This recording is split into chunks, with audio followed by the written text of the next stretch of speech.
Welcome to మన TV. ముందుగా headlines చూద్దాం. హైదరాబాద్ చేరుకున్న రాష్ట్రపతి ద్రౌపది ముర్ము. రాష్ట్రపతి ముర్ముకు హైదరాబాద్ లో గవర్నర్ సీఎం ఘన స్వాగతం. శీతాకాల విడిది కోసం నగరానికి వచ్చిన రాష్ట్రపతి. ఈ నెల 20న రాష్ట్రపతి నిలయంలో ఎట్ హోమ్ కార్యక్రమం.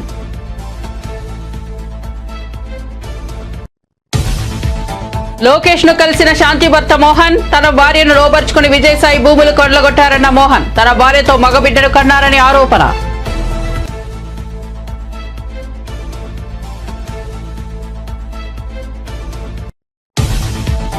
పహాడి షరీఫ్ పోలీస్ స్టేషన్ కు మోహన్ బాబు భార్య లేఖ. ఇంట్లో విష్ణు గొడవ చేయలేదన్న నిర్మల. ఇంటిపై మనోజ్ కు ఎంత హక్కు ఉందో విష్ణుకు కూడా అంతే హక్కు ఉందని వ్యాఖ్య. మనోజ్ ఫిర్యాదులో నిజం లేదన్న నిర్మల.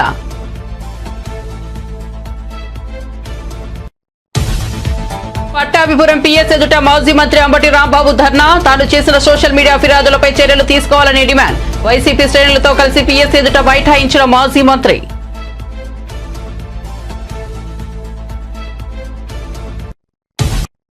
ఇక వార్త వివరాల్లోకి వెళ్తే రాష్ట్రపతి ద్రౌపది ముర్ము ఏపీ పర్యటన ముగించుకుని హైదరాబాద్ చేరుకున్నారు. హకీంపేట విమానాశ్రయంలో తెలంగాణ గవర్నర్ జిష్ణుదేవ్ వర్మ, ముఖ్యమంత్రి రేవంత్ రెడ్డి ఆమెకు ఘన స్వాగతం పలికారు. రాష్ట్రపతికి స్వాగతం పలికిన వారిలో గవర్నర్, సీఎంతో పాటు మంత్రి సీతక్క, ప్రభుత్వ ప్రధాన కార్యదర్శి శాంతికుమారి ఉన్నారు.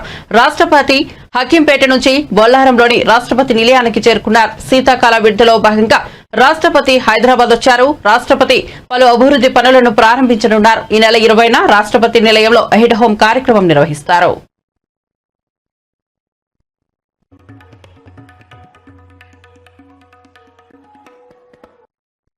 ఎన్నికల సమయంలో 6 గ్యారంటీలకు చట్టబద్దత కల్పిస్తామని ముఖ్యమంత్రి రేవంత్ రెడ్డి హామీ ఇచ్చి నేటికి ఏడాది పూర్తయిందని, ఇప్పటికీ హామీలను అమలు చేయకుండా ప్రజలను మోసం చేయనున్నారని బీజేపీ శాసనసభాపక్ష నేత మహేశ్వర్ రెడ్డి అన్నారు. 6 గ్యారంటీలను అమలు చేసేందుకు తగినంత బడ్జెట్ లేదని డిప్యూటీ సీఎం బట్టి విక్రమార్క అంటున్నారని విమర్శించారు.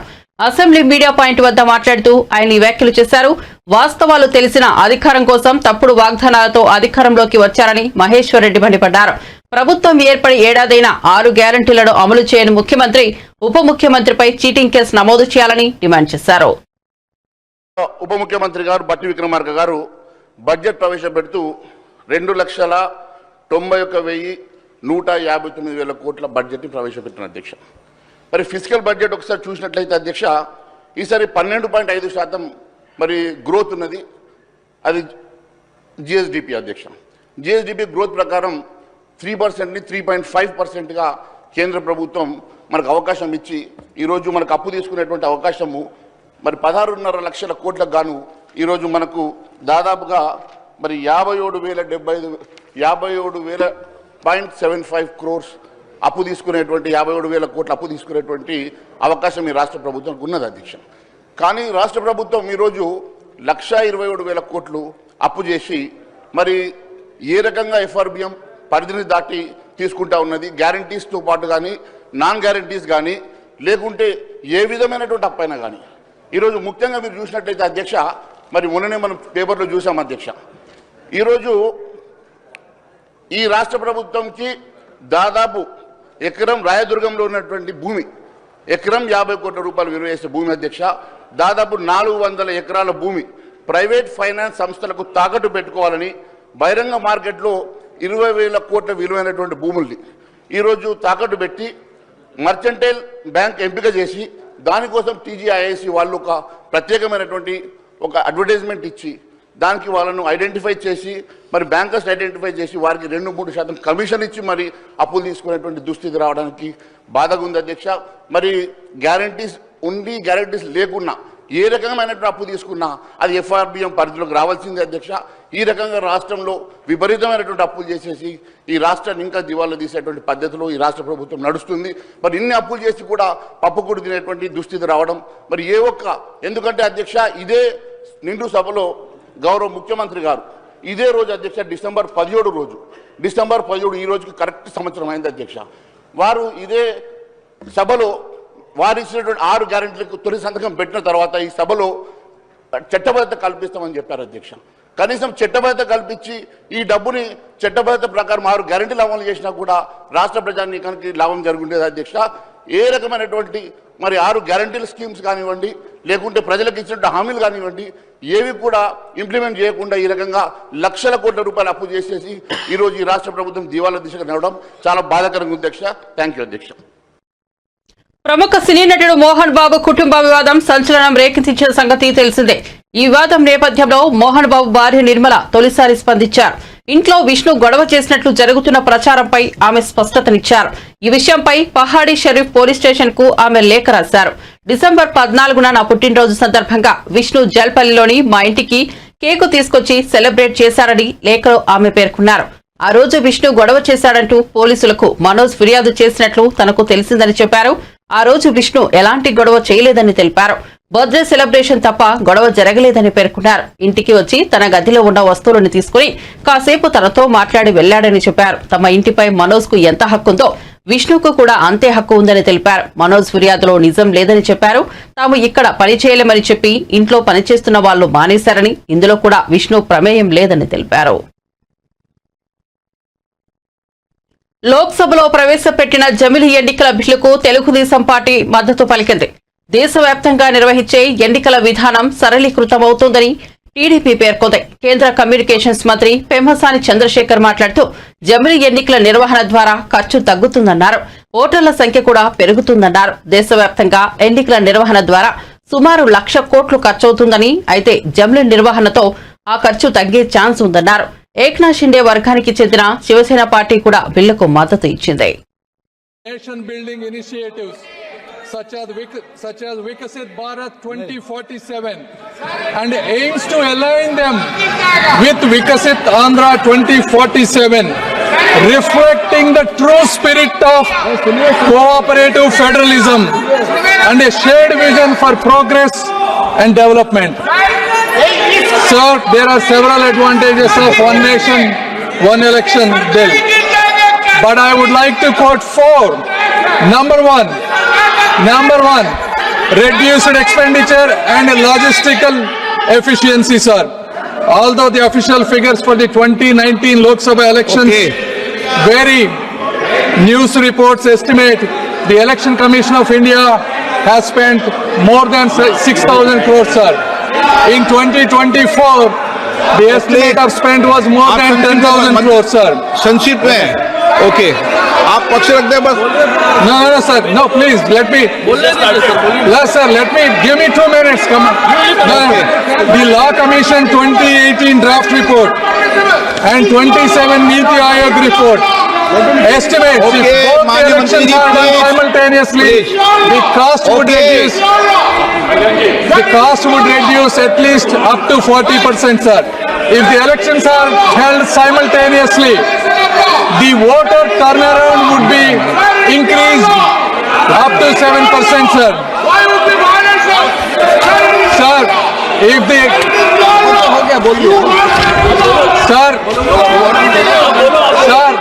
the total estimates of all the parties that spend on these elections is close to 1 lakh crores, sir. Therefore, if the elections are done okay माननीय मंत्री simultaneously, ji please if the elections are done simultaneously, it will reduce the expenditure for both Election Commission of India as well as for the regional parties, sir. And the second is continuity in governance, sir. Sir, over the last 6 months alone, there were 3 elections held for the state, sir. So how can the machinery continue to operate if the elections are done continuous fashion, sir?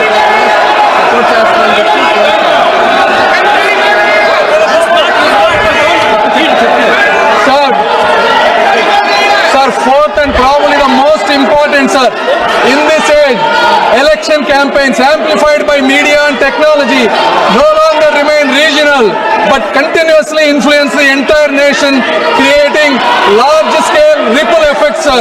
This constant political 10 ఏళ్లలో BRS ప్రభుత్వం పెట్టిన బకాయిలను తమ ప్రభుత్వం కడుతోందని deputy CM బట్టి విక్రమార్క తెలిపారు. విద్యుత్ రంగం, పౌర సరఫరాల శాఖలో గత ప్రభుత్వం 1,000 కోట్ల బకాయిలు పెట్టిందని ఆరోపించారు. శాసనసభను బీఆర్ఎస్ ఎమ్మెల్యే హరీష్ రావు తప్పుదోవ పట్టిస్తున్నారని విమర్శించారు. స్పీకర్ అనుమతితో అప్పులపై చర్చకు ప్రభుత్వం సిద్ధంగా ఉందని స్పష్టం చేశారు. శాసనసభ సమావేశాల్లో భాగంగా స్పీకర్ గడ్డం ప్రసాద్ కుమార్ ప్రశ్నోత్తరాలు నిర్వహించారు. ఈ సందర్భంగా హరీష్ రావు, బట్టి విక్రమార్క మధ్య వాదన కొనసాగింది.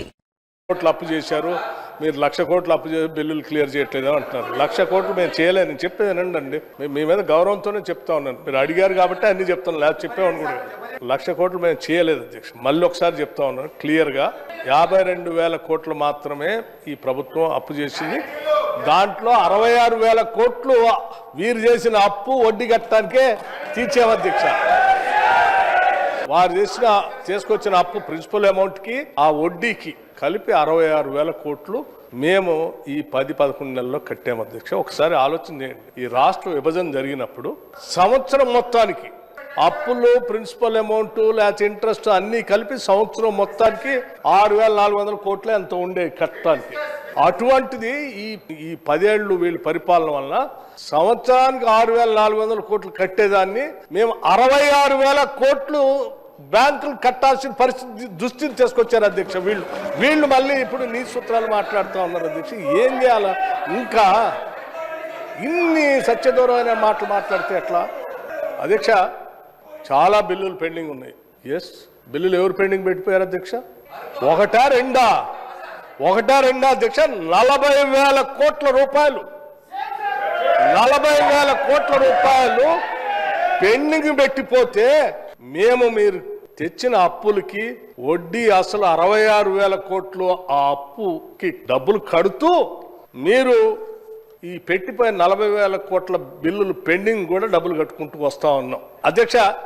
ఈ 66,000 కోట్ల ఆడ బ్యాంక్ కడుతూనే వీళ్ళు పెండింగ్ పెట్టిన 40,000 కోట్ల బకాయిలు పెండింగ్ బిల్స్ ఉన్నాయి. వాటికి ఇప్పటికీ 14,000 కోట్ల రూపాయలు ఆ బిల్లులు కూడా తీర్చుకుంటూ వస్తున్నాం ఒకదాని తర్వాత. 40,000 కోట్ల నుంచి 28,000 కోట్లు తీసుకొచ్చాం. దాన్ని మీరు 10 ఏళ్ళు మురగబెట్టిపోతే 11 నెలల్లో మేమంతా క్లియర్ చేసుకుంటూ వస్తా ఉన్నాం అధ్యక్ష. ఈ ఎఫ్ఆర్బిఎం వాటి గురించి అధ్యక్ష, సివిల్ సప్లైస్ కూడా అధ్యక్ష చివరికి ప్రతి గింజ మేము డబ్బులు పెట్టుకుంటున్నాం అని చెప్పుకుంటూ వచ్చారు వీళ్ళు అధ్యక్ష. సివిల్ సప్లైస్ బకాయిలు కూడా 18,000 కోట్లు బకాయిలు పెట్టిపోయారు.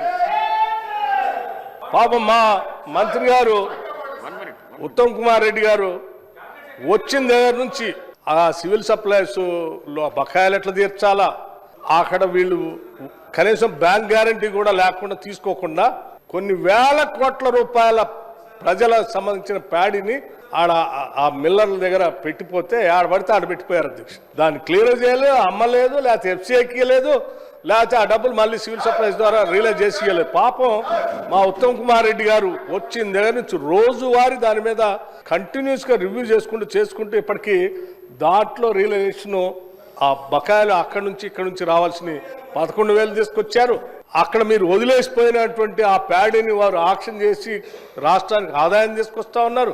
ఆ సివిల్ సప్లైస్ కూడా గాలికి వదిలేసిపోతే మీరు వారిని దాన్ని ప్రక్షాళన చేసి స్ట్రీమ్లైన్ చేసి ఇవాళ ఈ రాష్ట్రంలో పండిన ప్రతి గింజని కొనటమే కాదు అధ్యక్ష, కొన్నదానికి 3 రోజుల్లోనే డబ్బులు ఇస్తా ఉన్నారు వారు. ఎవరైనా ఇచ్చారా మీరు మీ జీవితంలో 10 ఏళ్లలో అధ్యక్ష? వాళ్ళు చెప్పిన లెక్కలు అదే కార్పొరేషన్స్ గురించి కూడా చెప్పారు వాళ్ళు. అందుకే అన్న అదే కార్పొరేషన్ ఎప్పుడైనా వాళ్ళ జీవితంలో 3 రోజుల్లో డబ్బులు ఇచ్చారు అధ్యక్ష? అరే పాపం వాళ్ళు కళ్ళాల్లో కొనుగోలు చేసి మిల్లు పోతే డబ్బులు రాక నెలల తరబడి తిరిగేటువంటి రోజులు మేము చూసాం. ఇవాళ కొనుగోలు చేయటం ఒకటే కాదు అధ్యక్ష, వాళ్ళ డబ్బులు ఇయటమే కాదు, చివరికి సన్నాలకి క్వింటాకి 500 రూపాయలు ఇస్తా ఉన్నారు.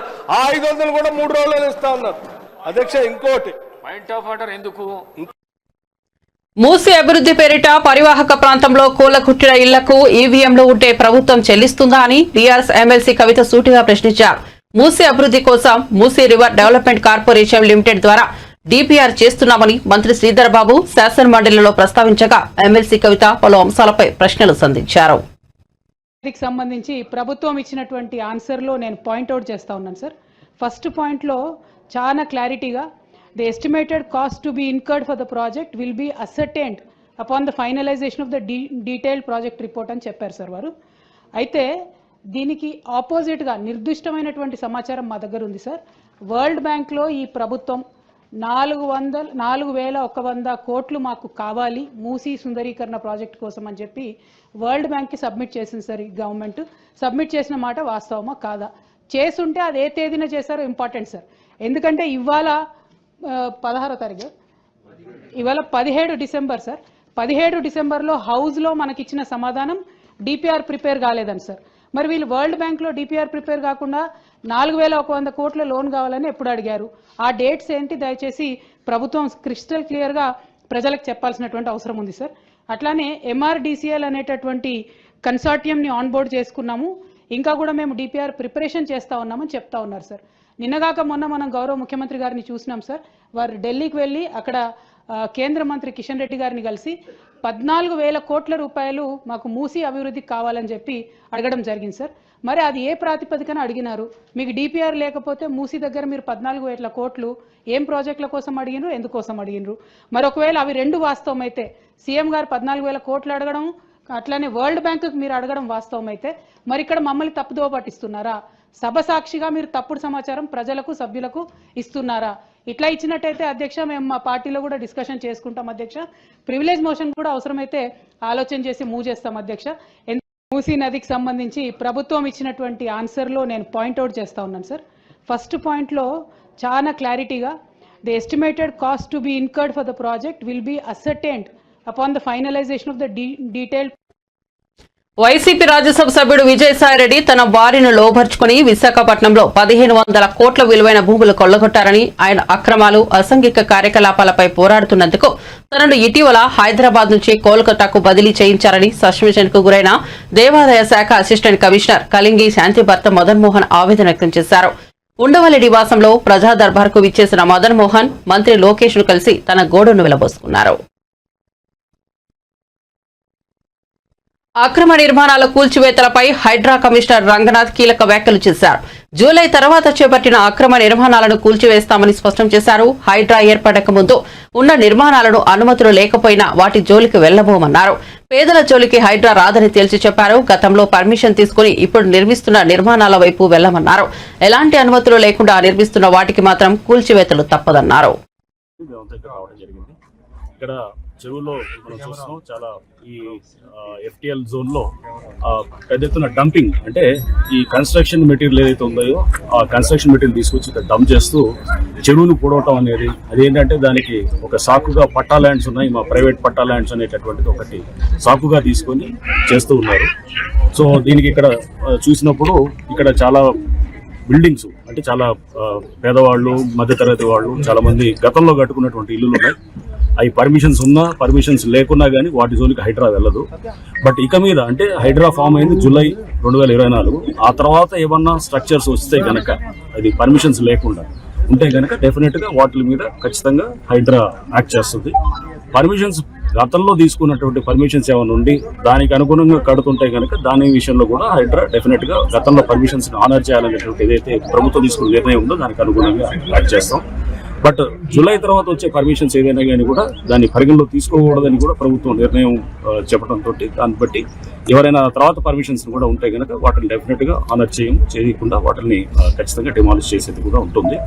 సో ఈ అంటే ప్రభుత్వ పాలసీకి అనుగుణంగా క్లారిటీ అందరికి కూడా ప్రజలకు కూడా మేము చెప్పాము. ఇక్కడ ఎవరు కూడా వచ్చి ఇక్కడ మా బిల్డింగ్స్ అన్నింటినీ కూలగొడతారు లేకపోతే మా ఇల్లు కూలగొడతారు అనేటువంటి ప్రచారాన్ని కూడా నమ్మొద్దని చెప్పేసి గతంలో కట్టుకునే జూలై కన్నా ముందు కట్టుకున్నటువంటి వాటిని ఎక్కడ ఎటువంటి పరిస్థితుల్లో కూడా వాటిని మేము డిస్టర్బ్ చేయం. ఆ తర్వాత కట్టింది మనకు క్లియర్ గా గూగుల్ దీంట్లో ఇమేజెస్ లో ఏర్పడుతుంది, మనకు తెలుస్తుంది ఏ బిల్డింగ్ ఎప్పుడు వచ్చిందనేది కూడా క్లియర్ గా డేట్ తో సహా వస్తుంది. సో ఎవరైనా కానీ రాత్రిపూట కట్టుకుని ఎవరు చూడట్లేదు అనుకున్నా కానీ కూడా మనకు అన్ని కూడా మొత్తం బ్లాక్ అండ్ వైట్ లో గూగుల్ ఎర్త్ లో మొత్తం తెలిసిపోతుంటుంది.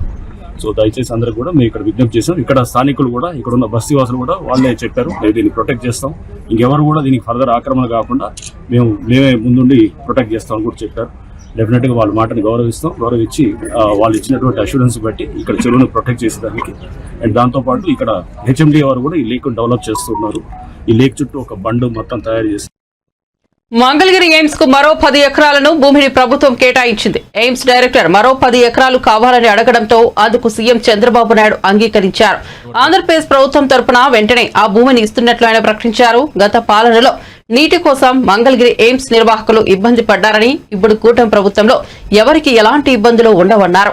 మంగళగిరి ఎయిమ్స్ కు పూర్తి సహకారం అందిస్తామని హామీ ఇచ్చారు. మంగళగిరి ఎయిమ్స్ దేశంలోనే నెంబర్ 1 అవటానికి ఎలాంటి సహకారమైనా కూటమి ప్రభుత్వం ఇస్తుందని నారా చంద్రబాబు నాయుడు పేర్కొన్నారు. మంగళగిరి ఎయిమ్స్ కు 2014లో చాలా సుందరమైన ప్రదేశంలో భూమి ఇచ్చామని చెప్పారు. అమరావతికి మంగళగిరి ఎయిమ్స్ ఒక సిగలా ఉంటుందన్నారు. ఈ దేశంలోనే మంగళగిరి ఎయిమ్స్ నంబర్ 1 అవుతుందని ఆశిస్తున్నామని ముఖ్యమంత్రి నారా చంద్రబాబు నాయుడు తెలిపారు. Now told very clearly, he needs 10 acres of land for further development. I cannot say no. Your director just now told very clearly, he needs 10 acres of land for further development. I cannot say no. Immediately, we will give that land wherever he select. As on today, 183.11 acres we have given.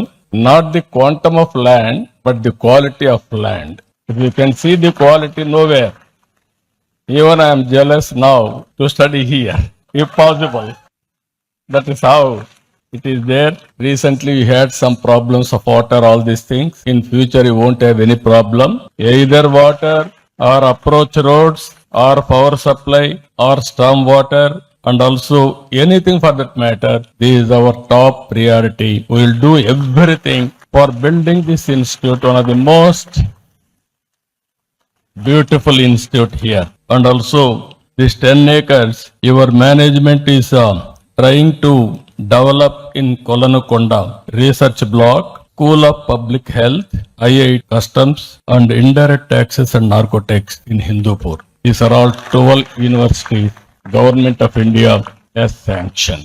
All these institutions are going to become institutions of excellence in course of time. I asked your director, 9 years institute, what is our rank? All India level, among all India medical sciences. He said 8. Why can't we achieve number 1? This is where I am requesting you, always aim high, you will reach it. I am confident. Anyway, I am going to come every year your convocation. As a side by, I am going to watch every year which place we are achieving. Today is the 8th place. Along with the students' merit, we have to improve the institution merit also. Then we will have a pride. That is where best place in India, best rank in India, All India Institute, which is the best rank, that is Mangalagiri, All India Institute of Medical Science. Along with you, I am telling you, I am assuring you, Amaravati we are building in a big way. Now we are spending nearly 50,000 crores within 3 years' time to make Amaravati one of the most beautiful city with a world-class infrastructure, ultimately green energy. And I can say in course of time, if we use green energy and also pollution-free atmosphere, then less people will come to your institute. That is more healthy. That is our aim. That is where we are working. I wish all the best. Excellent occasion by seeing auditorium also, one of the most beautiful auditorium. Well designed. Very happy to be here. Even outside also, greenery, landscaping, everything is looking nice. There is still lot of scope for improvement. That is where I am thinking. We will work together. I am here to support all your efforts. What all you want with నగరంలో ఇటీవల విద్యార్థుల బలవన్ మరణాల పట్ల సర్వత్రా ఆందోళన వ్యక్తమవుతోంది. పలు కారణాలతో సూసైడ్ చేసుకుంటున్న వారి సంఖ్య పెరుగుతోంది. మంగళవారం హయత్ నగర్ లో నారాయణ స్కూల్ విద్యార్థి ఆత్మహత్యకు పాల్పడ్డాడు. 7వ తరగతి విద్యార్థి లోహిత్ ఉరేసుకుని ఆత్మహత్య చేసుకున్నాడు. హయత్ నగర్ నారాయణ స్కూల్లో హాస్టల్ ఘటన జరిగింది. విద్యార్థి మృతిపై నారాయణ యాజమాన్యం పొంతనలేని సమాధానాలు చెబుతోంది. ఫిజిక్స్ టీచర్ వేధింపుల వల్లే తమ కుమారుడు ఉరి వేసుకున్నాడని, ఫిజిక్స్ టీచర్ క్లాస్ లీడర్ తో మా కుమారుడిని కొట్టించాడంటూ తల్లిదండ్రులు ఆరోపిస్తున్నారు. హాస్టల్ ఎదుట భారీగా పోలీసులు మోహరించారు. నేను ఇక్కడ వచ్చి శవాలను చేసి ఇంటికి పంపిస్తున్నారు. నాలాంటి కొడుకులు ఎంతో మంది ఇక్కడ బలైపోయిన వాళ్ళు ఉన్నారు. ఇలాంటిది నెక్స్ట్ జరగకుండా ఉండాలని, యాజమాన్యం పైన కఠిన చర్యలు తీసుకోవాలని, మా బాబు చావుకు కారణము ఏమో చెప్పమంటే ఇప్పటివరకు చెప్పట్లేదు. ఆ చావు కారణం ఏం జరిగింది అదేదో వచ్చి యజమాన్యం వచ్చి ముందుకై మాకు విషయం చెప్తేనే బాగుంటది. మేము వచ్చి దాదాపు 1:00కి వచ్చినాము, నైట్ 1:00కి వచ్చినాము. ఇంకోటి 1:00 నుంచి ఇప్పటి వరకు కూడా వాళ్ళు ఏమాత్రం స్పందన లేదు. యజమాన్యం ఎవరు కూడా ముందుకు రావట్లేదు. లోపల తప్పు చేసిన వాళ్ళలాగా లోపల దావుకున్నారు. జరిగిన తర్వాత 8, 8:30, 9కి జరిగిందో ఎప్పుడు జరిగిందో తెలియదు. అది బాబు లోపలికి పోయి రూమ్ లోకి పోయిన తర్వాత కూడా ఎవరు కూడా చూడకుండా నిర్లక్ష్యం చేసి బాబు చావుకు 100% కారణమైందని మేము చెప్తున్నాం. నాతోటి 7:30కి మాట్లాడాడు. డిన్నర్ అయిందని అంటే అయింది అని చెప్పాడు అంతే. ప్రాబ్లం అంటే ఏం లేదు అసలు. అంతకు ముందు కొంచెం ఉండబుద్ధి కావట్లేదు నాన్న అన్నాడు. మొన్న సండే రోజు నేను ఆల్రెడీ వచ్చి చూసి వెళ్ళిపోయినాను. సండే రోజు వచ్చాను. అంతకు ముందు ఒకసారి కన్సల్టింగ్ చేసి ఈ బ్రాంచ్ బాగాలేదు అని చెప్పి అన్నాడు బాబు. ఈ బ్రాంచ్ బాగాలేదు, వేరే బ్రాంచ్ కంటే పిల్లి పుల్లారెడ్డికి చేంజ్ చేసుకున్నాం అని చెప్పేసి మేము అక్కడికి రెఫర్ చేయండి, లెటర్ రాయండి, ఏదో మాకు ఫీజు సడలింపు చెప్పండి, ఏదో ఒకటి చెప్పండి మాట్లాడదాం అంటేను ఎవరు కూడా ప్రిన్సిపాల్ కానీ ఏవో కానీ డిఈ కానీ ఎవరు కూడా మాకు సమాధానం చెప్పక పొద్దుగాల 9 నుంచి వచ్చి సాయంత్రం 6 దాకా ఎదురు చూసి పోయిన కాలాలే ఉన్నాయి తప్ప ఇప్పటి వరకు ఏ రోజు కూడా మా అబ్బాయిని వేసినప్పటి నుంచి ఇప్పటి వరకు కూడా ఈ యజమాన్యం ప్రిన్సిపాల్ కానీ ఏవో కానీ ఎవరు కూడా సరి అయిన సమాధానం చెప్పక అంత తిక్కగా ఏమంత మనం ఏదో పైసలు ఎక్కువ వీళ్ళతో చదివిస్తున్నట్టు కనిపిస్తుంది. ఇంటిమేషన్ అసలు లేదు. సిఐ గారు చెప్తేను మాకు తెలిసింది. మా బాబు నువ్వు ఏం జరిగిందో తెలియదు, ఊరేసుకున్నారని అంటున్నారు. ఆ విషయం మాకు చూపించాలి కదా, చూపించకుండా ఇప్పటికి బాడీని చూపించలేదు, యజమాన్యం రావట్లేదు, మా బాబు ఏడ ఉన్నాడో మాకు తెలియట్లేదు.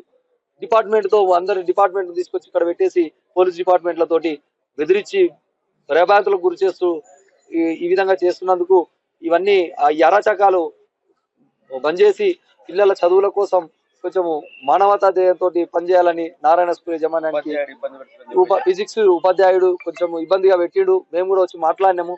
ఎప్పుడు వచ్చినా కూడా బాబును కొంచెం బాగా టీచ్ చేసేది. ఇంకోటి లీడర్లను పెట్టి కార్పొరేట్ కాలేజీలో స్కూల్లో ఎందుకు లీడర్లు దేనికోసము, వీళ్ళకి మేము లక్షల ఫీజులు దేనికోసం కడుతున్నాం. లీడర్ పెట్టాలంటే మేము ఇంటికాడ పెట్టుకోలేమా, చెప్పుకోలేమా? ఇక్కడ బాగుంటది, ఉపాధ్యాయులు మంచిగా ఉంటారు, మంచిగా బోధిస్తారని చెప్పి మేము అనుకుంటే వీళ్ళు లీడర్లు పెట్టి హరాస్మెంట్ చేసి పిల్లలను. ప్రముఖ నటుడు మంచు మనోజ్ నంద్యాల జిల్లా ఆళ్లగడ్డలో అడుగుపెట్టారు. భార్య భూమా మోనికారెడ్డి కుమార్తె దేవసేనతో కలిసి సుదీర్ఘ విరామం తర్వాత అత్తగారింటికి వచ్చారు. మాజీ మంత్రి భూమా శోభ నాగిరెడ్డి జయంతిని పురస్కరించుకుని ఆమె సమాధికి నివాళులర్పించారు. ఆళ్లగడ్డ సమీపంలోని ప్రఖ్యాత అహోబిలం లక్ష్మీనరసింహస్వామి వారి ఆలయాన్ని సందర్శించారు. మంచు మనోజ్, భూమా మోనికారెడ్డి పిల్లలతో కలిసి ఆలయానికి వెళ్లారు. దిగువ అహోబిలంలో లక్ష్మీనరసింహుడికి ప్రత్యేక పూజలు చేశారు. ఈ సందర్భంగా ఆలయ అర్చకులు వారికి సంప్రదాయబద్దంగా స్వాగతం పలికారు. ఆ సమయంలో వారి వెంట భూమా విఖ్యాతిరెడ్డి ఉన్నారు. చాలా సంతోషంగా ఉంది. మాకు ఎప్పటి నుంచో అనుకుంటూ ఉన్నాం, నేను రావడం ఫస్ట్ టైం. పెళ్ళైనప్పటి నుంచి వెళ్దాం అని చెప్తున్నారు, కానీ అనుకున్నాను ఎన్నోసార్లు కుదరలేదు. దేవుడే పిలిపించుకుంటారంటారు చూడండి, అది నిజం, మాటలు నిజం. ఈరోజు ఆలగడ్డకి నిన్న మా అత్తగారు జయంతికి పాపని మొట్టమొదటిసారి తీసుకొచ్చాం. అండ్ అది కూడా అత్తగారి జయంతికి తీసుకొద్దామని ఎప్పుడు ఎంతో కాలంగా వెయిట్ చూస్తున్నాం. షూటింగ్ జరుగుతూనండి, ఆవిడ పనుల మీద ఉన్నారు, పిల్లలు. సో ఫైనల్గా నేను బ్రేక్ తీసుకొని ఆ ప్రొడక్షన్ కూడా నాకు ఆఫ్ ఇవ్వడం థ్యాంక్ యూ. అండ్ ఈరోజు ఇక్కడ రావడం చాలా మనశ్శాంతిగా ఉంది. ఎంతో మనసు భారంతో వచ్చాను, ఇక్కడికి వచ్చాము. అండ్ ఊరికి రాగానే మా బంధువుల్ని, మా ఇంట్లో వాళ్ళని ఇక్కడ అందరిని చూడగానే చాలా ఆనందంగా ఉంది. వాళ్ళ ప్రేమ, ఆప్యాయత. అండ్ అలాగే ఒకరోజు ఉండి గుళ్ళన్నీ తిరిగి వెళ్దాం, ఇక్కడ గుళ్ళానికి వచ్చి వెళ్దాం అని నేను రాత్రి రావడం జరిగింది. వచ్చి తిరిగి వెళ్ళాము, కొంచెం చీకటి పడింది. వచ్చేసరికి లేదు, తెల్లారుజాము మళ్ళీ వద్దామని ఈరోజు మేము పొద్దునే బయలుదేరాల్సింది ఉండి మళ్ళీ గుడి దగ్గరికి వచ్చి ఇక్కడ టైం స్పెండ్ చేసి కొంచెం దేవుడి దర్శనం, ఇక్కడ కొంచెం టైం స్పెండ్ చేస్తేనే మనసు చాలా ఆనందంగా ఉంది. ప్రతి ఒక్కరూ ఎవరికి మనసు కష్టంగా ఉన్నా, ఇల్లు భారంగా ఉన్నా ఇక్కడికి రండి. చాలా విశేషమైన గుడి, ఇక్కడ వచ్చి ప్రార్థించుకుని అంత మంచి జరుగుతుంది. ఆ నరసింహస్వామి ఎప్పుడూ తోడుగా ఉండాలని, మాకు, మా కుటుంబానికి, మీకు, మీ కుటుంబానికి తోడు ఉండాలని కోరుకుంటున్నాను. Thank you sir. మీ సినిమాల గురించి చెప్పండి సార్. మళ్ళీ రీఎంట్రీ కమ్బ్యాక్ ఇస్తున్నారు సార్. అవునండి, భైరవం అనే సినిమా షూటింగ్ జరుగుతుంది ఇప్పుడు. నేను బులెటిన్ ముగించే ముందు హెడ్లైన్స్ మరోసారి చూద్దాం. హైదరాబాద్ చేరుకున్న రాష్ట్రపతి ద్రౌపది ముర్ము. రాష్ట్రపతి ముర్ముకు హైదరాబాద్ లో గవర్నర్, సీఎం ఘన స్వాగతం. శీతాకాల విడిది కోసం నగరానికి వచ్చిన రాష్ట్రపతి. ఈ నెల 20న రాష్ట్రపతి నిలయంలో ఎట్ హోమ్ కార్యక్రమం.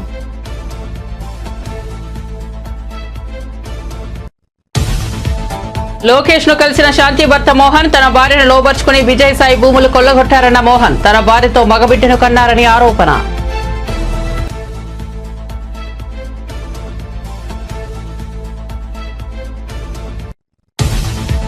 పహాడి షరీఫ్ పోలీస్ స్టేషన్ కు మోహన్ బాబు భార్య లేఖ.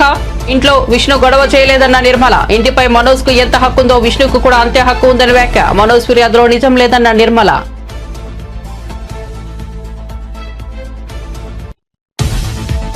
పట్టాభిపురం పిఎస్ ఎదుట మాజీ మంత్రి అంబటి రాంబాబు ధర్నా. తాను చేసిన సోషల్ మీడియా ఫిర్యాదులపై చర్యలు తీసుకోవాలని డిమాండ్. వైసీపీ శ్రేణులతో కలిసి పిఎస్ ఎదుట బైఠాయించిన మాజీ మంత్రి.